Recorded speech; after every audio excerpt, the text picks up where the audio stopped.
Hey everyone, welcome back to the channel. Today we will dive into GIMP and learn how to create your own GIF animation from scratch. If you have been looking for a way to make simple animations, you are in the right place.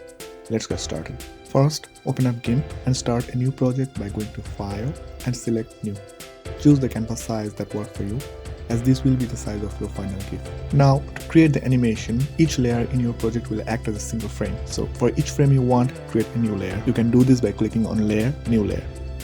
You can also duplicate a layer by selecting the layer and clicking the duplicate button down here.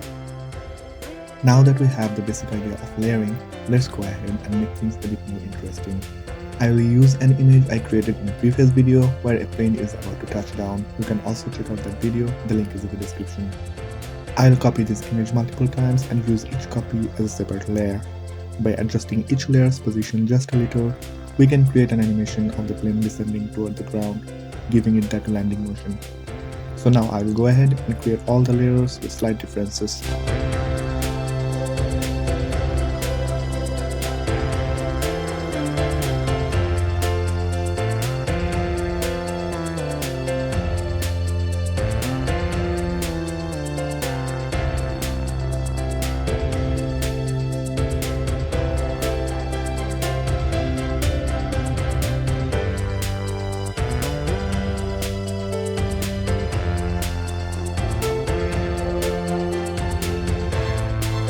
With all your layers in place, let's make sure the animation is smooth and optimized.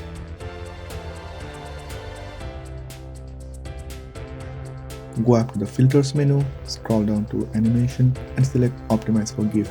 This will reduce the file size and help the animation play more smoothly. Once your frames are set and optimized, it's time to export. Go to File, then Export As, and choose GIF as the file type.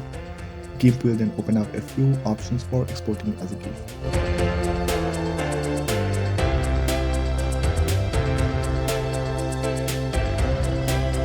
Make sure to check the box that says As Animation. I will leave the rest as default and click Export. Finally, to view your animation, open the exported GIF with any web browser. And there you have it, a simple way to create GIF animations in GIMP using just a few steps. If you found this tutorial helpful, don't forget to like, subscribe and hit that bell so you don't miss any new content.